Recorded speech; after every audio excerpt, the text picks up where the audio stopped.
E aí galera, boa tarde, aqui é o Cláudio do TVCF. Hoje a gente vai estudar, vai ter a noçãozinha do como foi o constitucionalismo, para a gente poder entender mais um pouco sobre o direito constitucional. A teoria geral é assim: nada mais foi que um movimento social, político e jurídico, o qual o povo tinha um objetivo principal de limitar o poder do Estado. Como assim? Não entendi, Cláudio. Beleza. Um PM, policial, podia entrar na sua casa sem nenhuma autoridade ou ordem judicial, sem nenhum tipo de flagrante delito e te prender, até mesmo por um motivo pessoal, sem ter uma ordem em mão, entendeu? Então, para poder limitar esses tipos de poder que o Estado tinha sobre o cidadão, eles decidiram criar uma Constituição. Mas essa ideia de criar uma Constituição surgiu em dois tempos. Não foi exatamente uma Constituição. O primeiro foi junto ao povo hebreu, que foi identificado os profetas, que tinha a tarefa de fiscalizar o ato do poder jurídico. E o rei era compatível com o texto sagrado, ou seja, os profetas fiscalizavam o poder público, como pagar imposto, que se chama o IPTU hoje, né? Pagar impostos, essas coisas, tipo de dívidas. E como se fosse, também tinha um famoso adultério, que era antigamente, né, que está no texto bíblico, e que o homem, mas não fala nada sobre um homem que podia agredir a mulher. E hoje já tem uma lei, que é meio que uma emenda constitucional, falando sobre a violência da mulher. Mas enfim, tinha esse, e tinha sobre também a Grécia Antiga, que era na cidade-estado grego, principalmente em Atenas e Esparta. No início do século XIII, um documento muito importante, que é a Magna Carta, de 1215, foi otorgado pelo rei João I, ou João Sem Terra, né? Esse nome João Sem Terra foi porque seu pai, quando faleceu, deixou herança, né, para todos os filhos, menos para o João I. Mas enfim, esse documento reconhecia uma série de direitos que o povo tinha. Como no início do caput do artigo 5 tem: todo cidadão tem direito à propriedade, vida, liberdade, segurança, essas coisas, foi na primeira Magna Carta de 1215. Mas João Sem Terra ele foi obrigado a assinar, pressionado pelos barões ingleses. O rei se recusou a aplicar os direitos na carta. Ele assinou, mas não queria cumprir.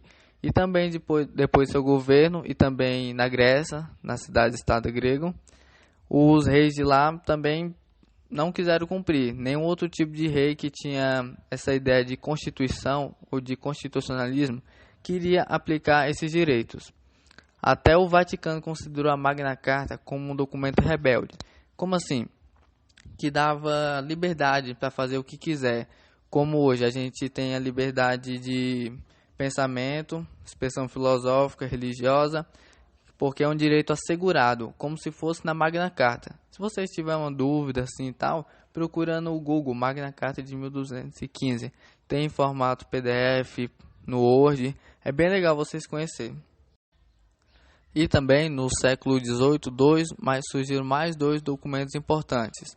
A Constituição Norte-Americana, que era de 1787 e que ainda é a mesma até hoje, 2015. E a Constituição Francesa, de 1791. Entre esse período da Constituição norte-americana e a francesa, houve a Revolução Francesa. Se espalhou pelo mundo inteiro essa ideia de Constituição.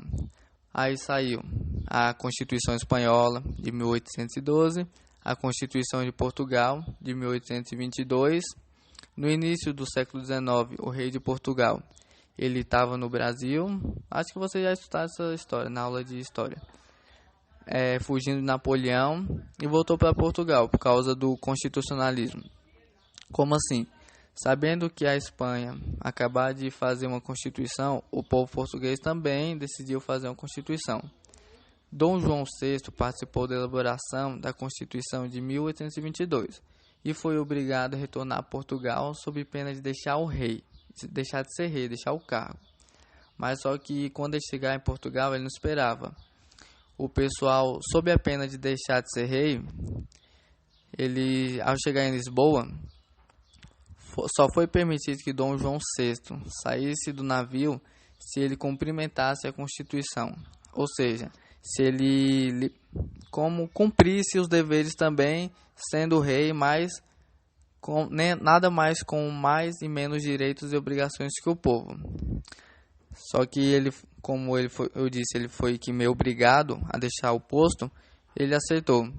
A primeira Constituição no Brasil foi outorgada em 1824 por Dom Pedro I. Esse cara foi um pouco esperto, porque Dom Pedro sabia que a única forma de ficar no poder é fazendo a Constituição e garantindo